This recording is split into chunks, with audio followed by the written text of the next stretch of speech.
4টা অঙ্গের গুনাহ থেকে যদি কোনো আল্লাহর বান্দা নবীর উম্মত বিরত থাকতে পারে, তাহলে সমস্ত গুনাহ থেকে বিরত থাকা তার জন্য সহজ এবং আসান হয়ে যাবে। 1 নাম্বার হচ্ছে জবানের হেফাজত করা। জবানের হেফাজত কিভাবে করব? মানুষের গীবত শিকায়ত করব না, মানুষের পরনিন্দা করব না, এক ভাইয়ের কথা আর এক ভাইয়ের কাছে বলবো না। হযরত আশরাফ আলী থানভী রাহমাতুল্লাহি আলাইহি কিতাবের মধ্যে একটি ঘটনা উল্লেখ রয়েছে। হযরত আশরাফ আলী থানভী রাহমাতুল্লাহি আলাইহির বিরুদ্ধে এক ব্যক্তি গীবত শিকায়ত করত। যখন হযরত আশরাফ আলী থানভী রাহমাতুল্লাহি আলাইহি জানতে পারলো অমুক ব্যক্তি আমার নামে গীবত শিকায়ত করে, আশরাফ আলী থানভী রাহমাতুল্লাহি আলাইহি ওই ব্যক্তিকে কিছু মাসিক টাকা নির্ধারণ করে দিল। মাসিক বেতন নির্ধারণ করে দেওয়ার পরে ওই ব্যক্তি যখন জানতে পারলো আমি যার নামে গীবত শিকায়ত করি সে আমাকে মাসিক কিছু ভাতা নির্ধারণ করে দিয়েছে, মাসিক কিছু টাকা নির্ধারণ করে দিয়েছে, সঙ্গে সঙ্গে ওই ব্যক্তি হযরত আশরাফ আলী থানভী রাহমাতুল্লাহি আলাইহি গীবত করা ছেড়ে দিল। এরপরে হযরত আশরাফ আলী থানভী রাহমাতুল্লাহি আলাইহি যখন জানতে পারলো অমুক ব্যক্তি আমার নামে গীবত করত, এখন গীবত ছেড়ে দিয়েছে, সঙ্গে সঙ্গে যেই ভাতা নির্ধারণ করে দিয়েছিল, যেই বেতন নির্ধারণ করে দিয়েছিল, ওই বেতনটাও বন্ধ করে দিল। ওই ব্যক্তি আশরাফ আলী থানভী রাহমাতুল্লাহি আলাইহির দরবারে উপস্থিত হয়ে গেল। জিজ্ঞাসা করো, হযরত বুঝতে পারলাম না, আমি আপনার নামে গীবত শিকায়ত করতাম, আপনি আমাকে টাকা দিতেন, গীবত বন্ধ দেওয়ার কারণে টাকা দেন না কেন? হযরত আশরাফ আলী থানভী রাহমাতুল্লাহি আলাইহি বলেন, তুমি আমাকে মাসে মাসে কিছু দিতা, তাই আমিও তোমাকে কিছু দিতাম। ওই কৃষক ওই ডাক দিয়ে বলেন, আমি তো আপনাকে কিছুই দিতাম না, আমি আপনাকে ধন দৌলত টাকা পয়সা বাড়ি গাড়ি কিছুই দিতাম না, তাহলে কিভাবে আপনি আমাকে মাসিক বেতন নির্ধারণ করে দিলেন? আশরাফ আলী থানভী ডাক দিয়ে বলেন, তুমি যখন আমার নামে গীবত শিকায়ত করতে, তোমার নেক আমল থেকে আমার নেক আমলে চলে আসতো, এই জন্য আমি তোমাকে কিছু বেতন নির্ধারণ করে দিয়েছিলাম। আর যখন তুমি আমার গীবত শিকায়ত বন্ধ করে দিয়েছো, সঙ্গে সঙ্গে তোমার নেক আমল থেকে যেই আমল আমার নিকট আসতো ওটা আসা বন্ধ হয়ে গেছে, এই জন্য আমি বেতনটাও বন্ধ করে দিলাম। আশরাফ আলী থানভী রাহমাতুল্লাহি আলাইহি বলেন যে তুমি নেক আমল যখন আমার নামে গীবত শিকায়ত করছো, তোমার নেক আমলগুলো আমার নেক আমলের কাছে চলে আসছে, এই জন্য আমি তোমাকে কিছু টাকা দিতাম। আর যখন আমার গীবত করা বন্ধ করে দিছো, এখন তোমার নেক আমলগুলো আমার নেক আমলে আসে না, এই জন্য তোমার বেতনটাও আমি বন্ধ করে দিলাম। এই জন্য নবীজিও বলে গেছেন, আল গীবাতু আশাদ্দু মিনাজ জিনা, এই গীবত শিকায়েত এটা জিনার চেয়েও মারাত্মক। এই জন্য সর্বপ্রথম হচ্ছে জবানের হেফাজত করতে হবে। 2 নাম্বার হচ্ছে কানের হেফাজত করতে হবে। কানের হেফাজত আপনি কিভাবে করবেন? আপনি রাত্রিবেলায় ঘুমানোর জন্য বেডরুমে চলে গেলেন, বেডরুমে যাওয়ার পরে আপনার ঘুম আসছে না, আপনি কানের মধ্যে হেডফোনটা দিয়ে আপনি অশ্লীল কোনো শিল্পীর গান চালু করে ঘুমিয়ে গেলেন। আল্লাহ না করুক, আল্লাহ না করুক, আল্লাহ না করুক যদি আপনার মৃত্যুটা ঘুমের ঘরে এসে যায়। কত যুবকের মৃত্যু ঘুমের ঘরে হয়ে যায়। যদি ঘুমের ঘরে আপনার মৃত্যুটা চলে আসে আর আপনার কানের মধ্যে অশ্লীল গানগুলো বাজতে থাকে, তাহলে আপনার মৃত্যুটা কোন পর্যায়ে হবে?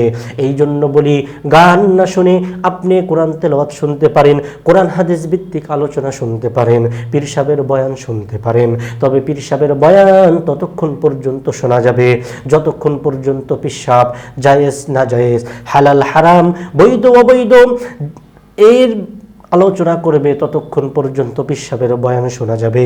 যখন এই পেশাব মানুষের নামে গীবত শিকায়ত শুরু করে দিবে, মানুষের পরনিন্দা শুরু করে দিবে, সঙ্গে সঙ্গে ওই পেশাবের দরবার লাথি মেরে চলে আসতে হবে। প্রিয় উপস্থিতি, পেশাব যতক্ষণ পর্যন্ত জায়েজ না জায়েজ, হালাল হারাম, বৈধ অবৈধ এর কথা বলবে, ততক্ষণ পর্যন্ত তার বয়ান শোনা মুরিদের জন্য উপকার।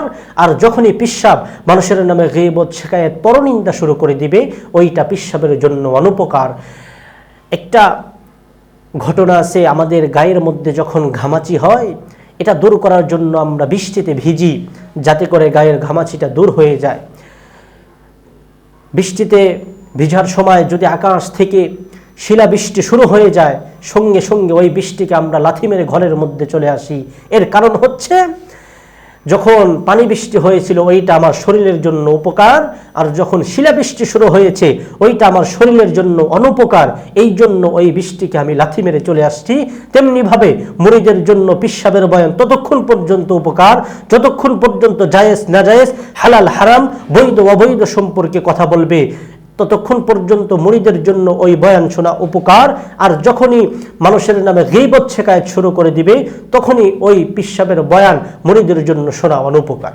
এই জন্যই পিশাবের দরবার লাথি মেরে চলে আসতে হবে।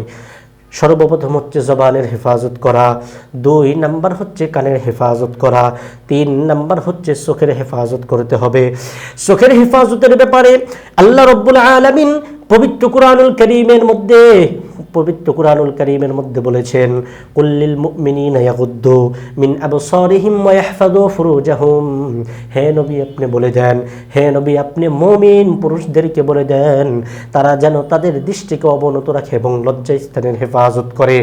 এর পরবর্তী অংশই আল্লাহ রাব্বুল আলামিন আবার বলতেছেন, ওয়া কুল্লিল মুমিনাতি ইয়াগুদুনা মিন আবসারিহিন্না ওয়া ইয়াহফাযনা ফুরুজাহুন। হে নবী আপনি মুমিন মহিলাদেরকেও বলে দেন তারাও যেন তাদের দৃষ্টিকে অবনত রাখে এবং লজ্জাস্থানের হেফাজত করে। আল্লাহ তাআলা পবিত্র কুরআনুল কারীমে বলে দিয়েছেন, হে নবী আপনি মুমিন পুরুষদেরকে বলে দেন তারা যেন তাদের দৃষ্টি অবনত রাখে এবং লজ্জাস্থানের হেফাজত করে।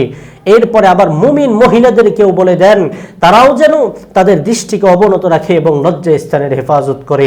নবীজিও বলেছেন, যে ব্যক্তি এই 2 চোয়ালের মধ্যবর্তী একটি অংশ জিহ্বা এবং 2 রানের মধ্যবর্তী অংশের যে জিম্মাদারি নেবে আমি তার জান্নাতের জিম্মাদারি নিলাম। 1 নম্বর বলেছিলাম জবানের হেফাজত করা, 2 নাম্বার হচ্ছে কানের হেফাজত করা, 3 নাম্বার হচ্ছে চোখের হেফাজত করা, 4 নাম্বার হচ্ছে অন্তরের হেফাজত করা। অন্তরের হেফাজত আমি কিভাবে করব? অন্তরের হেফাজত করা হচ্ছে মুখ দিয়ে যেটা বলা গুনাহ, কান দিয়ে যেটা শোনা গুনাহ, চোখ দিয়ে যেটা দেখা গুনাহ, অন্তর দিয়ে সেটা ধারণা করাটাই গুনাহ। এর ব্যাখ্যায় বলা হয়েছে মুখ দিয়ে যদি মানুষের নামে গীবত শিকায়াত করি এটা মুখের জিনা, এটা মুখের গুনাহ। এইটা যদি অন্তর দিয়ে ধারণা করি তাহলে এটা অন্তরের গুনাহ। চোখ দিয়ে নাজায়েজ জিনিস দেখা এটা গুনাহ, যদি অন্তর দিয়ে ধারণা করি তাহলে অন্তরের গুনাহ। কান দিয়ে যদি কোনো অশ্লীল গান শুনি তাহলে এই কানের গুনাহ হবে, আর এই গান যদি অন্তর দিয়ে ধারণা করি তাহলে এটা হচ্ছে অন্তরের গুনাহ। আমি বলি যদি কোনো আল্লাহর বান্দা এবং নবীর উম্মত এই 4টা অঙ্গের গুনাহ থেকে বিরত থাকতে পারে তাহলে তার জন্য সমস্ত গুনাহ ছেড়ে দেওয়া আসান হয়ে যাবে, সমস্ত গুনাহ তার জন্য ছেড়ে দেওয়া সহজ হয়ে যাবে।